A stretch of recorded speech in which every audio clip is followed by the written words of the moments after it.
Este es México. En los últimos años, ha vivido graves escenarios de violencia que han dejado miles y miles de muertos y desaparecidos. El último escenario grave sucedió en Oaxaca, al sur del país. El 19 de junio del 2016, fueron asesinadas al menos 11 personas por policías federales y estatales con armas de alto poder, en el intento por diluir una manifestación. Este conflicto ha dejado más de 60 presos políticos en el estado. Los maestros y pobladores se manifestaban contra la reforma educativa, como en muchos lugares del país. Pero ¿por qué maestros y ciudadanos se oponen a esta reforma? Veamos. En 2013, diputados y senadores aprobaron la reforma educativa por iniciativa del presidente Enrique Peña Nieto. Lo hicieron protegidos por miles y miles de granaderos. Bueno, aquí solo pondremos unos cuantos. Las protestas ya existían, pero no les importó escuchar las voces de especialistas en el tema, maestros y padres de familia. ¿Para quiénes entonces estaban realizando la reforma? Es muy claro, las voces que sí escucharon provenían de grupos empresariales como Mexicanos Primero y la Organización para la Cooperación y el Desarrollo Económico, el Club de los Países Ricos.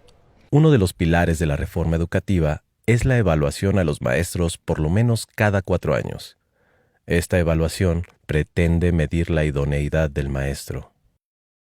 Pero no toma en cuenta grado académico y experiencia, la calidad humana con los alumnos, ignora las diferencias culturales y socioeconómicas del país, por ejemplo, entre un maestro de un municipio de Nuevo León o un maestro rural en la Sierra de Puebla. El examen, además de largo y antipedagógico, está compuesto en su mayoría por preguntas sobre reglamentos y procedimientos burocráticos y no por contenidos académicos. La verdad es que uno de los grandes objetivos de la reforma educativa es someter a los trabajadores de la educación arrebatándoles su estabilidad en el empleo, con el pretexto de mantener solo a los maestros idóneos. La renuncia provocada y el despido masivo echará a la calle a decenas de miles de educadores.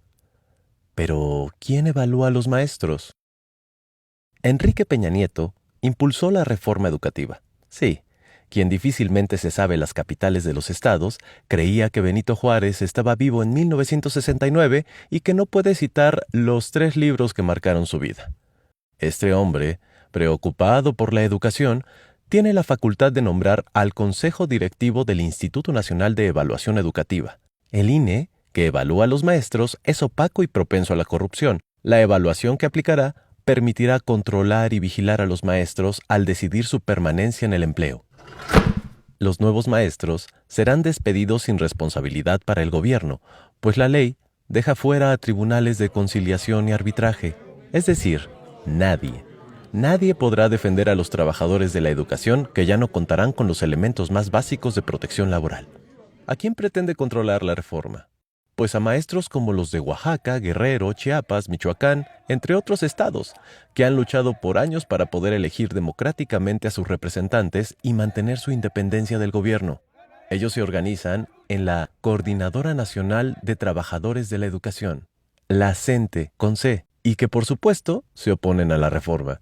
Es la disidencia del Sindicato Nacional de Trabajadores de la Educación, el CENTE, con S. Por años, la cúpula de este sindicato ha sido un aliado cercano de los gobiernos, llegando al grado de ser una agencia de fraude electoral. Este sector es el que más ha participado en venta de plazas, corrupción y fraudes. Su exlideresa hoy está presa. Este gremio, como es obvio, sí está de acuerdo con la reforma educativa. Los maestros de la CENTE se oponen porque además abre las puertas a la privatización de la educación pública. Esta reforma plantea la autonomía de gestión. Con este término, el gobierno pretende que los padres de familia tengan la responsabilidad de atender problemas administrativos de las escuelas, que siempre ha sido una obligación gubernamental, como el pago de agua y luz, descomposturas y materiales, además de otorgarles atribuciones de vigilancia sobre los maestros. Todo esto bajo el liderazgo del director. También alienta el entrometimiento de empresas en las escuelas públicas. No es exagerado decir que la complicidad de empresarios con gobiernos corruptos, como los que tenemos, harán de la educación un jugoso negocio a costa de los padres de familia. Para nadie es un secreto la gran crisis del sistema educativo mexicano.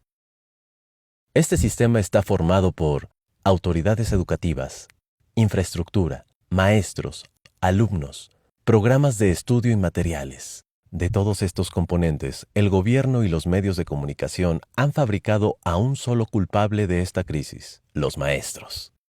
Pero en México se siguen implementando planes de estudio de hace 15 años. Desde que se impuso la reforma, no se habla de estrategias pedagógicas o invertir en ciencia y tecnología. Hemos llegado al punto en que los libros de texto gratuitos tienen faltas de ortografía y errores científicos.